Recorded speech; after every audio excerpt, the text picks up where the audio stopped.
Some of the more recent lessons we've learned at Hydro, as it comes to safety, is um, hiring or looking for solutions that are out there. There's safety solutions for everything, and we've now contracted with two different companies for some VR safety. Um, Inherently, there was some problems with the VR.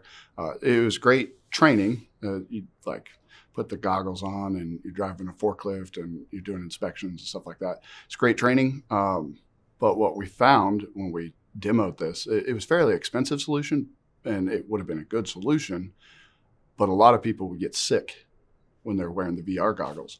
So I'm grateful because I want to say that was fairly expensive. I don't remember the exact numbers, but what we learned in that process was like, hey, these companies want to sell you stuff. They'll let you demo it, and then to where you can find if that solution is going to work for you and for your application. So really fortunate that we were able to demo that stuff and found the flaws in it, and we didn't have to pay for it outright.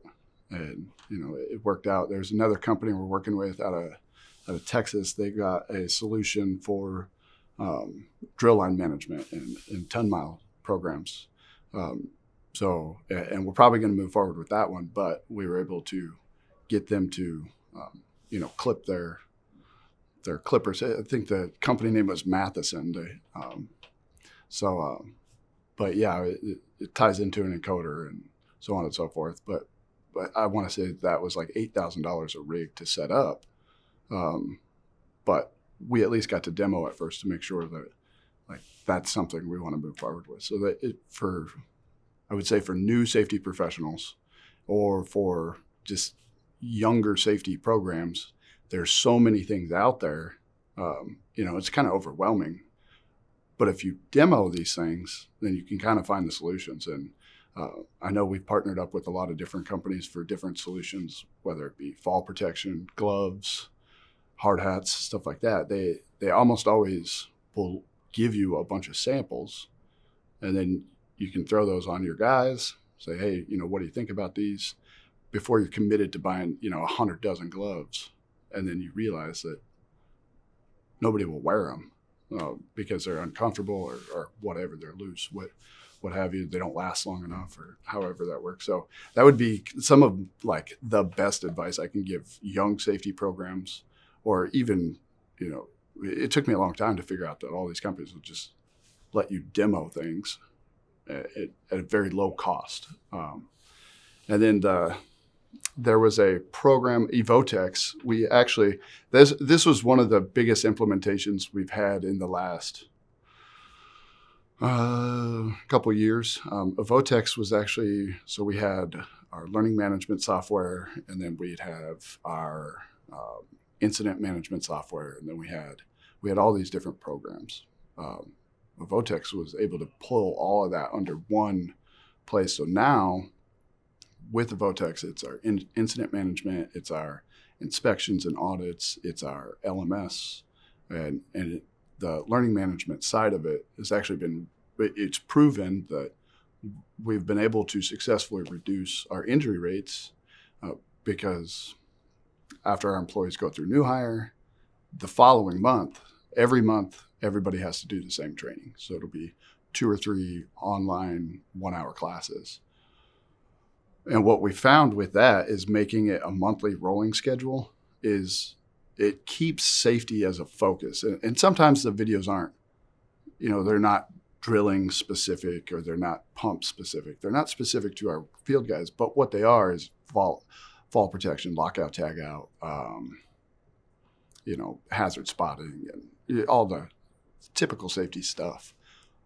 But what it actually does is for our guys is it makes them spend 2 or 3 hours a month sitting down on their phone, on their laptop, whatever, thinking about just safety. And then they start to apply that to, to the next day's work. And then that carries on for a little bit.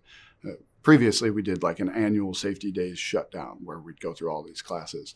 And we had, after safety days, it was always we'd have a couple months, no incidents. Everybody's kind of thinking about safety.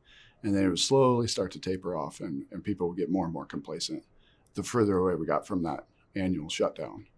So this year, after we fully implemented Evotex, now we still do the annual safety shutdown. So we shut down for 2.5 days, bring everybody in, have them, we'll go through OSHA 10 or OSHA 30, and then we'll do, CPR training and other things that aren't housed in the LMS. But now they're getting safety put in front of them every month at least. And so we've seen a reduction in incidents across the board, whether we're talking injuries or vehicle accidents, stuff like that. And we try to strategically place classes. Obviously, you want to do heat stress like in April, right before the hot season, or April or May. I can't remember when it rolls out. And then, you do cold stress in October. And then, driver safety, will sprinkle that around.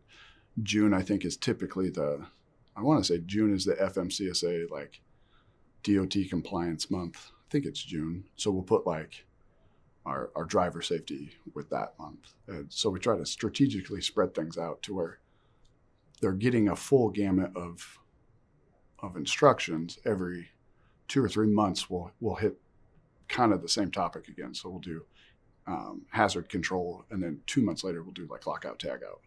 It's kind of the same thing, but what we found with that is people are more proactively looking for hazards and trying to get creative with solutions. And too often, I think, at the field level, when you're not in a safety professional capacity, at the field level, it's PPE and some of the lower hanging fruit things where we've now kind of shifted away from that, and our field supervisors and our drillers, they're looking for engineer controls. So they're looking for, they're actually working down the hierarchy of controls. It's, elimination, substitution, then engineering.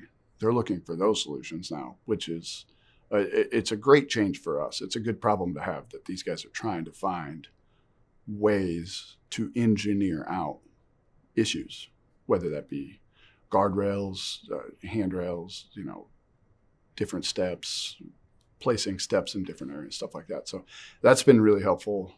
And I don't know if it's all attributed back to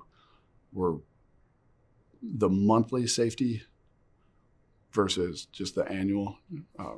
Because after, the annual safety meeting we had, everybody had a great idea. And then that slowly would start to trickle away as you got further away. So it's been really helpful. But that would be my, for practical safety solutions, is the first thing I would do is find the problem that you're trying to eliminate or the hazard you're trying to protect against. Go find a solution and demo that product versus just buying it and hoping that it's going to work. And then somehow have more than just your daily tailgate and I have a weekly call with all my field supervisors where we, all the field supervisors will talk about the safety stats and numbers and global communication, but that's not really hitting the ground levels of people, where at least since, every month they have safety training in front of them, they're starting to catch on and shift the culture more towards making sure that we're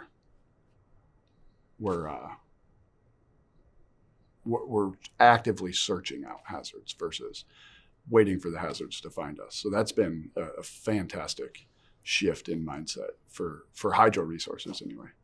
So, and I know there's a lot of companies out there that do similar things. And safety is not you got to steal and copy everybody in safety, because it's everybody's job.